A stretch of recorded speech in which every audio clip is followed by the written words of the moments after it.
So once again welcome to this channel and आज बात करेंगे डिफिब्रिलेटर के बारे में, जो कि है एक लाइफ सेविंग डिवाइस। एंड जी हाँ, आपको हमेशा इस चीज़ों को याद रखना है। डिफिब्रिलेटर एक बहुत ही इंपॉर्टेंट बायोमेडिकल इक्विपमेंट है जो कि एक लाइफ सेविंग डिवाइस भी है। तो यहाँ पर देखते हैं कि किस तरीके से आप इसको हैंडल कर सकते हैं, क्या क्या इसके पार्ट्स होते हैं, कैसे आप इसे यूज़ करते हैं। उससे पहले एक सबसे ज़रूरी पॉइंट जो कि आपको हमेशा याद रखना है जब भी आप इसको हैंडल करेंगे, always keep it on charge. Yes, because ये एक लाइफ सेविंग इक्विपमेंट है और ऐसा ना हो कि जब आपको इसकी ज़रूरत पड़े और ये डिस्चार्ज हो रखा हो और आप इसको यूज़ ही ना कर पाएँ। इसलिए हमेशा ध्यान रखें, आप इसको हमेशा चार्जिंग पे रखें। And specially if you are working, if you are a staff nurse, if you are taking handovers, so always keep it in mind that whenever you are taking a handover, आपका defibrillator हमेशा charging point पे लगा हुआ हो and on करा हुआ हो। So yes, now we'll quickly talk about the uses of defibrillator. तो यहाँ पे अगर हम यूजेस की बात करें, सो कब कब आप इसे यूज़ करते हो। सबसे पहले हम इसे यूज़ करेंगे जब आपका हार्ट काम नहीं कर रहा है। सो आपका नॉर्मल हार्ट का फंक्शन है contraction and relaxation. Like contraction relaxation करना, पंप करते रहना, और पंप करने की वजह से जो ब्लड है that will go to the different vital organs of your body.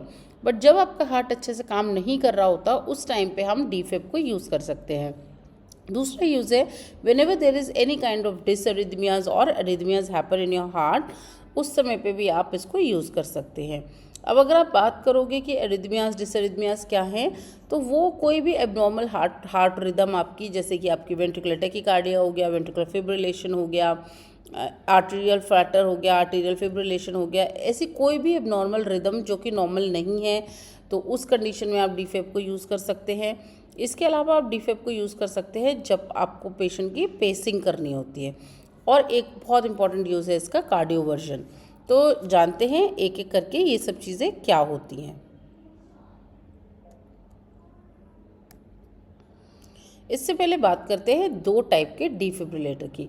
तो जी हाँ, इस समय मार्केट में अब आपको दो तरीके के डिफिब अवेलेबल है। एक होता है, first is AED which is known as automated external defibrillator, and second one is known as manual defibrillator. So what is AED? As the name is telling, it is a automated external defibrillator, जहाँ पर you have like every instruction has been given by the machine, so you don't have to use your brain or you don't have to react by yourself, because AED अपने आप आपको सारे instruction देगा कि what you have to do। अगर हम बात करेंगे मैनुअल डिफिब्रिलेटर की, तो मैनुअल डिफिब्रिलेटर में आपको अपने आप से ही सारे डिसीजंस लेने हैं, आपको खुद इसको ऑन एंड ऑफ करना है। You need to decide whether आपको शॉक देना है या नहीं। So every judgement is taken by you only, whereas in AED every judgement has been taken by the machine only. That is a major difference between these two types of defibrillator. अब बात करते हैं कुछ basics की जो कि आपके machine के ऊपर होते हैं। We have a machine of defibrillator, there you have a screen, हमारा ऑन एंड ऑफ बटन कहाँ होते हैं, पैडल क्या है, wire with ECG electrode. So इसके लिए I show will just go in a video and we'll see how it works and what are the different patterns and different functionalities in a machine. बात करेंगे हम इस device के बारे में जिसको बोलते हैं defibrillator.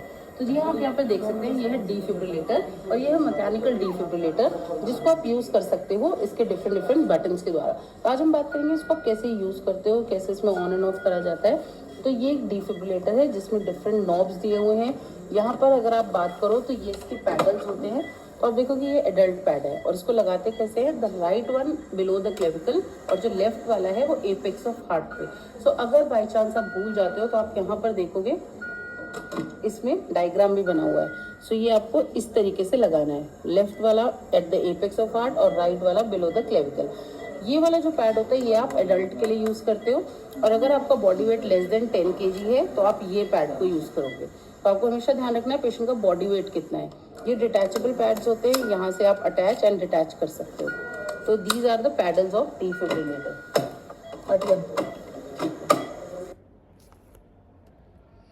All right, so already we have seen there are types of paddles, manual में मैंने आपको दिखाया कैसा होता है. If you talk about AED, so AED में हमारे पास कुछ एडहेसिव पैड्स होते हैं. एडहेसिव पैड्स मतलब कि उनके ऊपर ग्लू लगा हुआ होता है, आप उनको आराम से पेशेंट की चेस्ट पे प्लेस कर सकते हो.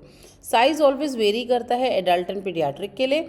अगर आप एडल्ट पैड लगा रहे हो तो एडल्ट पेशेंट के ऊपर आप एडल्ट पैड यूज़ करेंगे, पीडियाट्रिक के ऊपर आप पीडियाट्रिक पैड यूज़ करेंगे. लेकिन कई बार ऐसी कंडीशंस आ जाती है जहाँ पे patient is paediatric and you don't have a paediatric pad, तो उस समय पे आप एडल्ट पैड जो कि एडहेसिव वाले हैं आप यूज़ कर सकते हैं. बट उस कंडीशन में आप चेस्ट में, जैसे कि मैंने आपको प्लेसमेंट बताई, one is on the like right one आपको कॉलर बोन के नीचे and left one on the apex of heart लगाना है. बट पीडियाट्रिक में अगर आप एडल्ट पैड यूज़ कर रहे हैं तो आप एंटीरियर पोस्टीरियर लगाएंगे, लाइक एक आगे और एक पीछे, लाइक एक चेस्ट एरिया में और एक बैक एरिया में. तो आप इस तरीके से पैड्स को यूज़ कर सकते हैं. इसके बाद कुछ इंपॉर्टेंट पॉइंट्स हैं, always keep it in mind whenever you are using pads. First है ऑलवेज अप्लाई जेली. अब बात करते हैं जेली लगाना क्यों ज़रूरी है. देखिए, जेली लगाना इसलिए ज़रूरी है क्योंकि पहली चीज़, जब भी आप जेली अप्लाई करते हैं आप हमेशा पेशेंट को बर्न से बचाते हैं. अगर आप विदाउट जेली पेशेंट की डायरेक्ट स्किन पे वो अप्लाई कर देंगे तो पेशेंट में have chances of getting burn, जल सकता है आपका patient.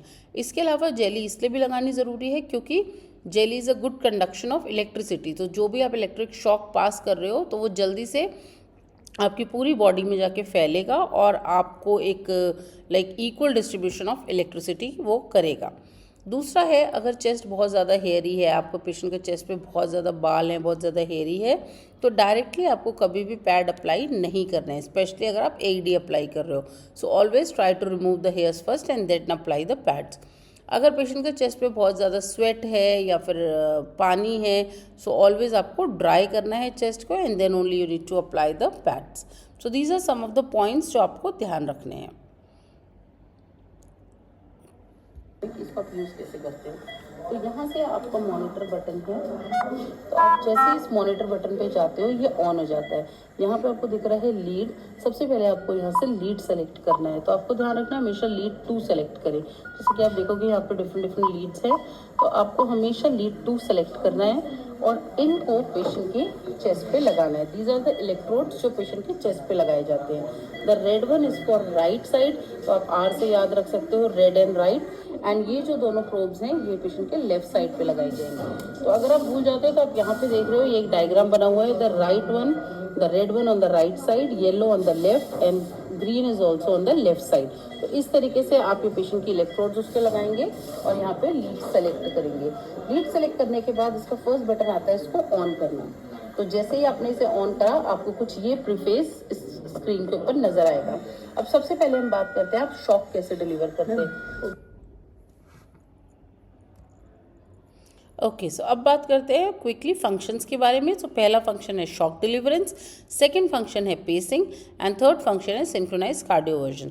So let's see like how you will deliver the shock. तो शॉक जब भी आपको डिलीवर करना है, we have like certain cases जहाँ पे आपको पेशेंट को शॉक देने की ज़रूरत पड़ती है. So according to American Heart Association there are 2 rhythms जिनको शॉकेबल रिदम बोलते हैं, और वो हैं वेंट्रिकुलर फिब्रिलेशन और pulseless ventricular tachycardia. These are the only 2 shockable rhythm जहाँ पे आपको पेशेंट को शॉक देना है. इसके अलावा आपको किसी भी और रिदम पे पेशेंट को शॉक देने की ज़रूरत नहीं है. Now quickly see how you will give shock to the patient. देखेंगे कि इसमें आप शॉक डिलीवर कैसे कर सकते हो.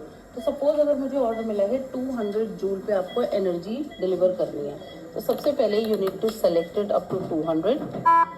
यहाँ से आप इसे चार्ज करोगे. Once the defib is charged, just remove the paddles, apply jelly on this, and then make sure that I clear, you clear, all clear, and on the count of 1, 2, 3, deliver the shock. Energy was not delivered to patient. Then comes the second function which is known as pacing. So pacing means speed. In simple terms, if you talk about the English language, pacing means speed. And यहाँ पर हमको speed maintain करना है। Speed की अगर बात करें तो आप किस चीज़ की स्पीड के बारे में बात कर रहे हैं, यहाँ पे हम बात कर रहे हैं हार्ट रेट के बारे में। सो दूसरा जो मोस्ट इंपॉर्टेंट फंक्शन है वो है पेसिंग। जब भी पेशेंट का हार्ट रेट आप देख रहे हो, if it is less than 30 और 40, बिकॉज नॉर्मल हार्ट रेट है 60 to 100, आपके पेशेंट का heart rate you are finding out it is 60 and it is unstable, तो यहाँ पर आपको पेसिंग करने की ज़रूरत पड़ती है। पेसिंग से आप क्या करते हैं, पेसिंग करने के थ्रू हम एक small amount of electrical current patient को पास करते हैं, जिसकी वजह से उसका हार्ट रेट आप desired heart rate like 80 to 100 पे मेंटेन कर सकते हैं, जिसके लिए आपको उसको एक स्मॉल अमाउंट ऑफ करंट देना पड़ेगा।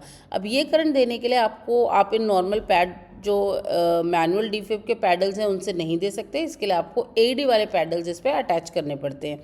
एंड यहाँ पे आप देखेंगे इस वीडियो में कि किस तरीके से आप पेसिंग करते हैं।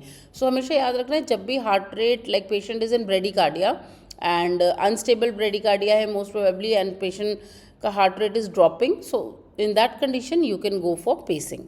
सो फर्स्ट सबसे पहले इसको पेसिंग मोड पे लेके आए। यहाँ पे आप देखोगे डिमांड एंड फिक्स्ड मोड है। जैसे आप इसे डिमांड मोड पे लेके जाते हो, यहाँ पे आपको एक प्रीफेस नजर आता है, यानी कि 0 MA मतलब कि मिली एम्पियर, PPM मतलब पल्स पर मिनट। सो आपको सपोज पेशेंट का हार्ट रेट फिक्स करना है 100 पर मिनट पे, तो उसके लिए आपको सर्टेन अमाउंट ऑफ करंट देना पड़ेगा। तो मैंने 8 एम्पियर करंट देके देखा, लेकिन patient is not able to maintain this heart rate, तो आप यहाँ से करंट इंक्रीज कर सकते हो। So by increasing the current मैंने देखा 15 पे पेशेंट मेंटेन कर पा रहा है 100 पर मिनट के हिसाब से। सो यहाँ से आप इस वायर को चेंज करेंगे, पेसिंग वायर लगाएंगे, पेसिंग पैड्स लगाएंगे, and then you will start and leave the patient for next 10 to 15 minutes for the pacing. So this is the pacing function of defibrillator. So next is a synchronized cardioversion. Now synchronized again means like I am moving with something else, like parallel जब चलते हैं किसी चीज़ की speed को match करना is known as synchronized. So now the third function by DFib जो हम कर सकते हैं वो है synchronized cardioversion. अच्छा, synchronized cardioversion आप जब भी करते हैं हमेशा याद रखना है it is done in unstable tachycardia. Patient का heart rate is like 200 220 and it is unstable, और आपको उस हार्ट रेट को कम करना पड़ेगा। You need to reduce the heart rate to a normal level. अगर आप नहीं करेंगे सो देयर आर चांसेस कि पेशेंट का हार्ट कोलैप्स हो जाए and patient will collapse. So mainly synchronize cardioversion हम करते हैं to decrease the heart rate. So like it can be done in arterial fibrillation, arterial flutter and cardioversion.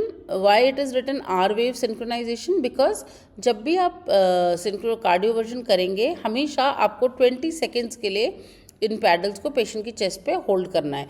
क्यों 20 second के लिए होल्ड करना है? Because every time when the R wave is coming in ECG, तब आपका जो electric current जब आ रहा है हर एक आर वेव के साथ वो सिंक्रोनाइज होता है।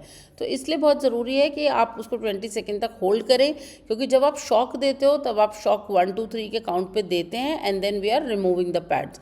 But in cardioversion you need to hold the pads for at least 20 to 30 seconds so that every R wave can synchronize with your current, and heart rate जो कि आपका unstable tachycardia था it will reduce to normal. So this is your synchronized cardioversion. So let's see it. 1 2 3.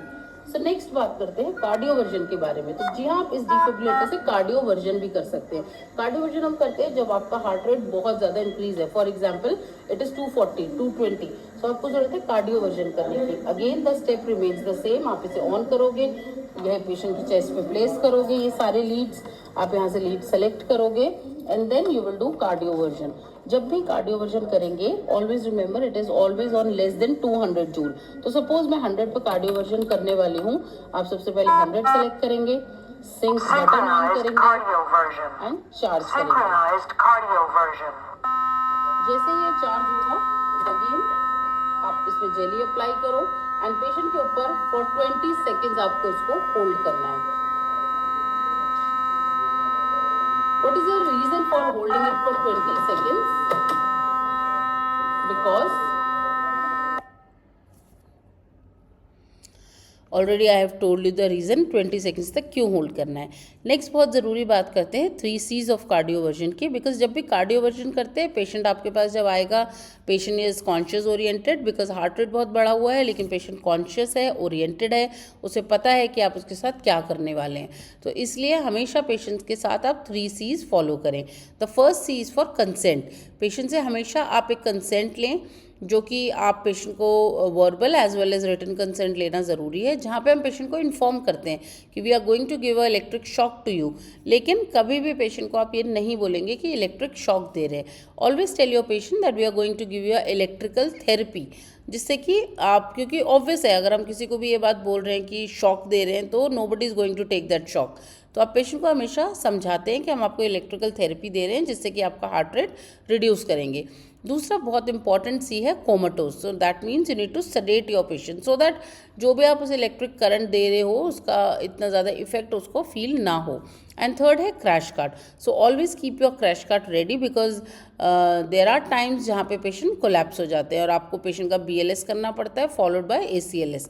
So always आपका crash cart ready रखें so that अगर ज़रूरत हो तो आप क्रैश कार्ट को यूज़ कर सकते हैं। कार्डियोवर्जन की बात करते हैं, हमेशा आपको पेशेंट के 3 C's के बारे में ध्यान रखना है। 3 C's का मतलब होता है कंसेंट। जब भी आप कार्डियोवर्जन करोगे पेशेंट से कंसेंट लेना है, बिकॉज पेशेंट कॉन्शियस और ओरिएंटेड होता है। दूसरा होता है कोमेटोज। हमेशा पेशेंट को आप थोड़ी देर के लिए सेडेट करेंगे सो दैट जो भी आप उसे करंट दे रहे हैं वो उसे पता नहीं चलेगा। और थर्ड होता है क्रैश कार्ट। कई बार ऐसे बहुत सारे पेशेंट्स देखे गए हैं जो कि कार्डियोवर्जन देने के बाद क्रैश हो जाते हैं, यानी कि कोड ब्लू अनाउंस करना पड़ जाता है। तो हमेशा आपकी क्रैश कार्ट यानी कि इस कार्ड को रेडी रखें, क्योंकि हो सकता है कि आपको तुरंत पेशेंट को CPR शुरू करना पड़े जिसमें क्रैश कार्ड को यूज करना पड़े। तो इसलिए हमेशा ध्यान रखें जब भी आप DFib यूज करें तो ये 3 पॉइंट यानी कि 3 C's हमेशा फॉलो करें।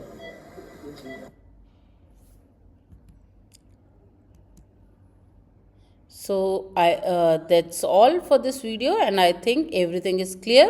और ऐसे वीडियोस जानने के लिए आप हमारे चैनल पे बने रहें और बहुत ही जल्द इसका पार्ट 2 आने वाला है, तो आप पार्ट 2 के लिए ज़रूर से मेरे चैनल पे बने रहें। लाइक करें, शेयर करें, सब्सक्राइब करें और ज़्यादा से ज़्यादा पढ़ाई करते रहें।